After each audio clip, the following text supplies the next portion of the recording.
Hey guys, so today I'm going to show you my Japanese shoujo manga collection. They're obviously not a lot because my priority in collecting stuff is basically the English translated ones. So these series have not been published into English yet, which is unfortunate. I have these in Japanese collection in hopes that Shojo Beat or Kodansha or Yen Press might think of publishing these awesome series into English. But yeah, I'm gonna go through each and every one of these. I'll show you guys what the cover pages look like. This video might be really long because I'm gonna have to go through each and every one of these volumes, but hopefully, yeah, you'll stick to the very end if you really wanted to see some of my all-time favorite shoujo mangas that have not been translated into English yet. First things first, before I start naming all the series that I have, I'm going to show you guys the difference between a Japanese manga and the English translated one, just so this is for the people who have not owned a Japanese manga yet. From the physical looks of it, the size alone is the difference between the two. The North American releases are bigger in size, as you can see from this one. Okay, if you take a look, okay, bottom right here, yeah, so the North American one is much bigger in length and also in width, so you can see, which I'm really grateful for, because I'm always for, you know, anything bigger, just so I could read them clearly, and that I could appreciate the art better if they're in, you know, bigger print. And another difference between the two versions is that the Japanese ones have, so basically their front cover is a dust jacket, so which is pretty nice. It's kind of like, you know, hardcover novel that has a dust jacket. Yeah, so it says there perfectic. Yeah, so this is the back. So yeah, I mean, and then like the description, I think this is what I don't read Japanese, but yeah, so I think this is the description, I think, I'm not sure, but yeah, so it has a dust jacket, so that's the normal Japanese manga. Obviously, like the North American release, sometimes it would be a glossy front cover or a matte front cover. It doesn't contain a dust jacket. I don't really know which I like better, because I think it's pretty cool to have a dust jacket at the same time, but then, you know what, like the front cover for the North releases one is not bad either, so I don't know. But I guess at the end of the day, I'd still go for the North American releases, because it's a bigger print, and yeah, I could appreciate the art better. Whereas for this one, I mean, it's still not bad. Let me know which version you would actually prefer to collect. Like, would you rather have a small manga on your shelf, and would you rather have like this dust jacket, or the North American one, which is just, you know, plain and much bigger in size? The first series that I'm going to show you guys is one of my top favorite manga series that I wish was licensed. I still wish to this very day that this series is licensed, and it is Cat Street.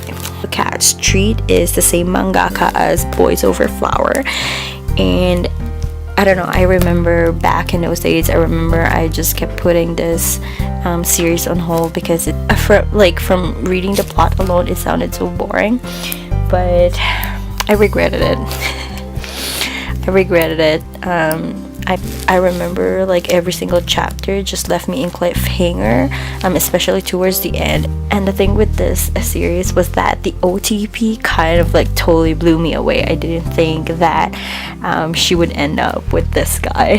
Yeah, so I was rooting this girl with the first guy that we were introduced to, but then somewhere along the series I kind of like, oh my god, like this guy that, you know, was late introduced to the series, I was like she was actually like falling in love with this second guy. Like I didn't even see that one coming, but at the same time I was like so excited that she really fell in love with the second guy. So I was like, oh my god. But anyways, yeah, so I don't know, if you guys haven't read it, you totally should. But anyways, so okay, I'll show you guys. This is the first volume. So that's the main girls, that's Kato. There you go. And then this is the second volume. So this is the first guy that we were introduced to, that I was rooting Kato for. The back, and the third volume, and this is the fourth one.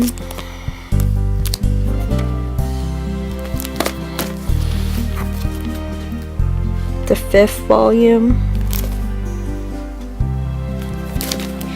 Sixth,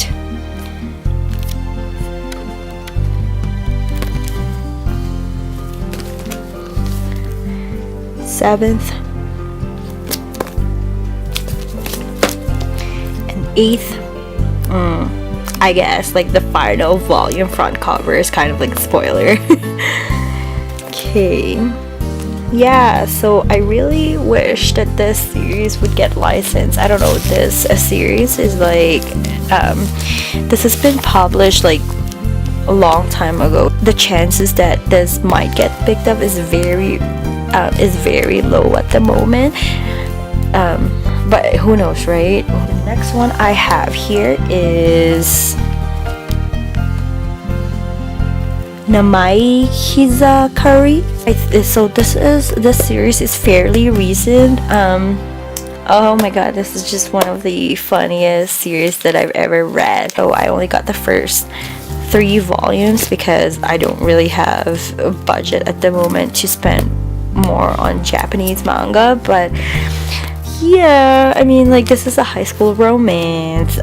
She's a senpai and he is a kohai. So this is the first volume.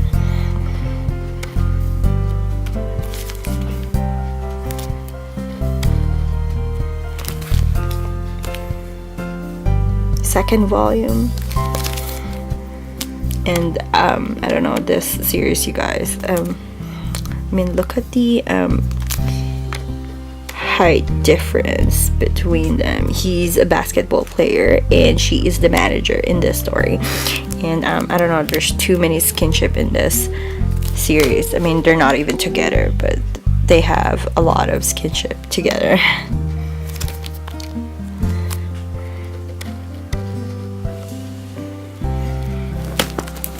There you go. So that's that. And then I have the first 8 volumes of 3D Kanojo. Oh my god. I mean, like, when I was reading it, I was just thinking of checking this series out because it sounded interesting to me, but lo and behold, I was actually interested in how the story would actually play out throughout the series. But yeah, so 3D Kanojo is about this nerdy guy who ended up dating this super popular girl, and which is amazing because girl who's like really popular in class is actually into this guy. But then, like, he's so skeptical about this girl, this popular girl, going out with someone like him. Like, but then, like, at the same time, he can't help but fall in love with her because she's just so nice, and there's more to it than what she's showing to people. And yeah, and the thing is, like, they're on a contract relationship, and I don't know if this would be a spoiler, but I think she's sick. I'm not entirely sure where I read that part, but I think she's sick, and I don't know if he knew about it. I think he knew about it. I'm not entirely sure. I totally forgot what this how far I read into the series because it's been a long time. But anyways, I got the first 8 volume. Look at this, like the art is just so gorgeous, and this is a Kodansha series, so what are the odds that Kodansha will release this series as well? This is fairly new as well. This just came out like a few years ago. And then the second volume, third, aren't they cute? Fourth,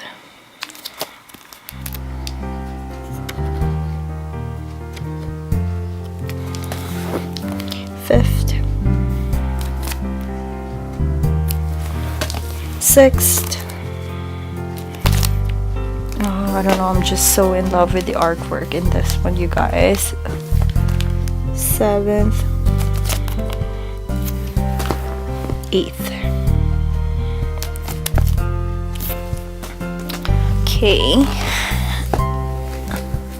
so the next one I have, I only have 2 volumes of this one because this came out fairly recent as well, and yeah, I kind of like stopped getting new Japanese books. Kurosaki-kun no Inari ni nante naranai. Like this guy's name is Kurosaki, and I would say that this series is kind of like similar to Namai Kirazaki in terms of, you know, it's kind of like smut-ish. It reminds me so much of LDK.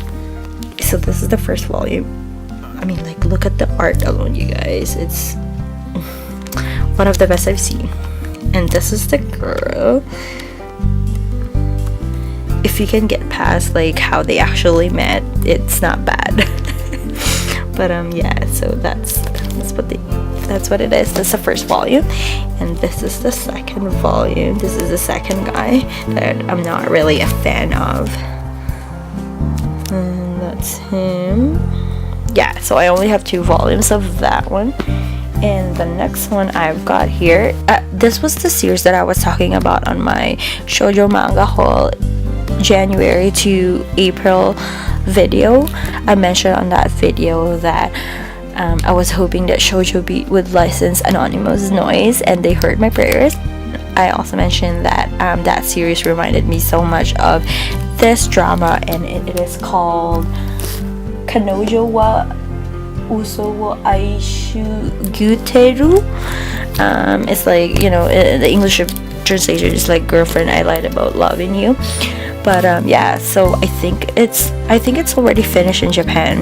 This is like my top favorite Aoi Kotomi series. Like, I wish this series is licensed in America as well, because this is just so good. It has this dark theme in it. Like, it's just all about inner struggles, and the story is about, it revolves around the music industry. But yeah, so there's a Korean drama. I haven't really watched it. I don't think I'll be watching it because I don't know, a lot of people were saying it's not really that good, but I'll think about it. I just don't want that Korean drama ruined how much I really love this series. But anyway, so this is what the first volume looks like.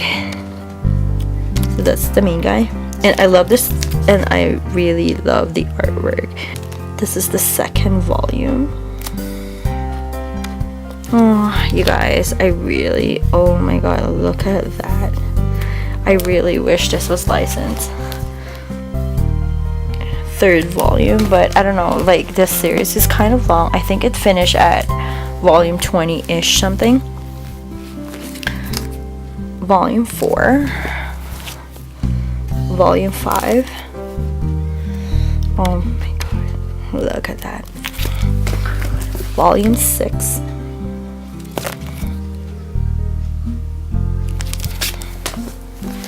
volume 7. Right? Don't you guys agree? Right? Don't you guys agree how beautiful the artwork is? Like, there you go. Volume 8.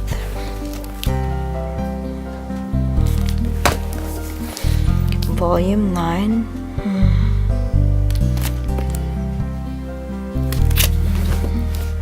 Volume 10.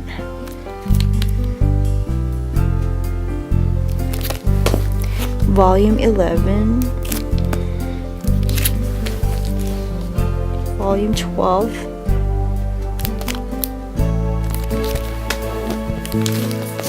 Volume 13. Volume 14.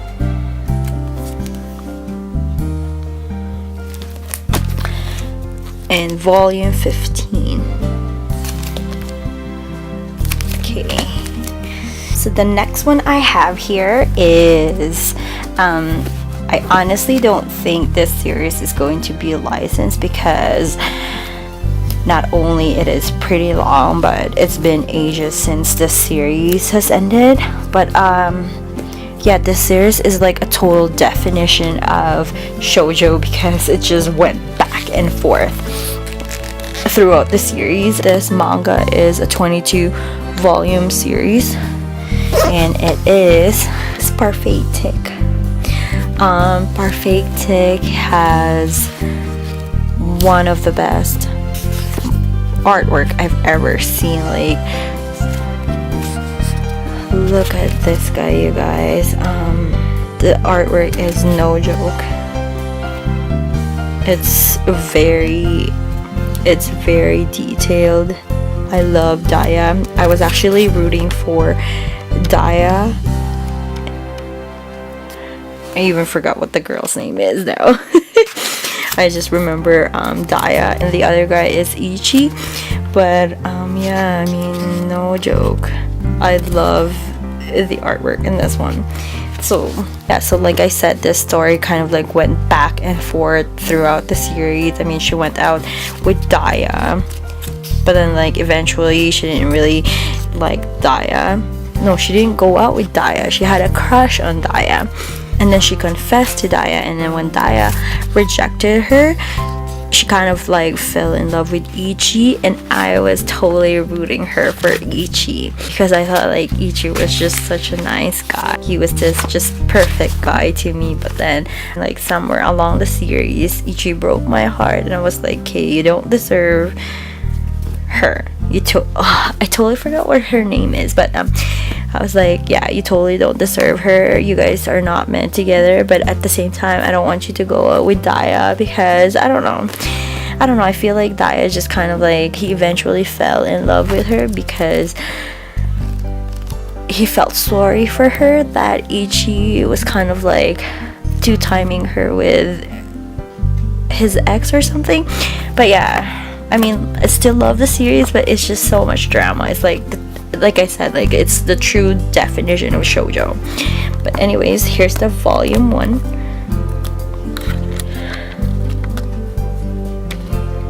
Here is the volume 2, and I also love how she has a lot of hairstyles in this series. Volume 3, I remember like when she was heartbroken from one of the guys, she had like a poop hair and everyone commented on it. So this is Daya and this is Ichi. They're like cousins. Oh, look at her. Isn't she pretty? There you go. Oh, I totally forgot what her name is. I wish I could find it here.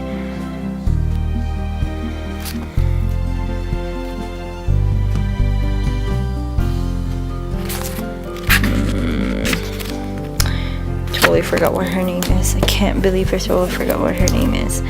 But there you go. That's volume 6, volume 7, volume 8, volume 9, volume 10. Right? Isn't she so pretty? Oh, look at her big bright eyes. 11, 12. No, that is not 12. I'm missing 12. I don't know where. Okay, this is volume 13. I don't know where 12 went. 14. 15, 16, oh, look at that, 17, 18, 18, 19,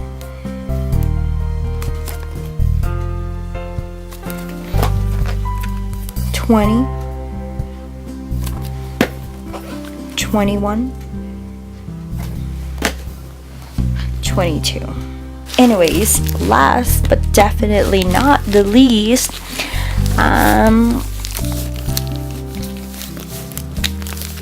this series, you guys. This is called Hana to Akuma, which is, in translation, is Flower and the Devil. Like at the beginning, like this series is kind of like a childish series, but I don't know, I just fell in love with this series, and some of the chapters just pull on my heartstrings, especially I think it was the part where eventually she would grow up and fall in love and all that stuff, you know, like all this jealousy that he has, and like he just bottles them in, and then I don't know, just one day he kind of like exploded and just like kisses her on the lips. But I don't know, it's just so sweet. And then like the ending for this one is just very, I cried at the end because it was just such an everlasting love. But anyway, so this is the first volume, volume 2, volume 3. I mean, look at the dresses in this one. And then volume 4,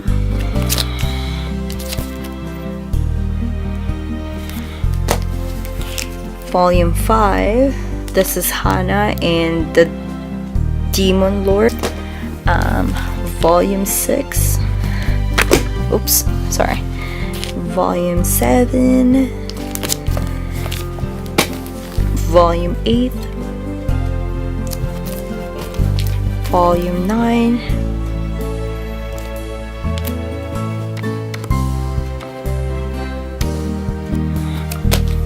volume 10. That's it. I hope you guys enjoyed it. I know it's going to be like a really long video. Again, I really tried so hard to make it less than 10 minutes, but it's hard. I've edited a lot, but I don't know, I just talk too much, even though I don't know, I just go in circles every time I talk about something anyway. But so yeah, these are the series that I really love that have not been licensed, that I kept hoping they'd be licensed. I mean, people from Shojo Beat, Kodansha, or Yen Press, if you're watching this for some reason, hopefully you'll consider publishing them in English, because these series are really awesome and they really pulled on my heartstrings, like all of them did. If I were to pick on what's my all-time, on what's like definitely, like all of these series are like my favorite ones, of course. I mean, like I wouldn't have bought them if they weren't, but like my very top one would have to be Cat Street, and then the second one would have to be Kanojo wa Uso. But yeah, I really hope at least some of these series would be licensed. Yeah, so I don't know if I'll be getting Japanese manga anytime soon. I've been really spending a lot on English series at the moment, so yeah, that's pretty much it. Yeah, I mean, let me know in the comments below if you guys have collected Japanese series as well, or are you collecting it, or you know, if you've read any of these series as well before, and would you wish them to be licensed as well. So let me know. Anyways, until then, bye.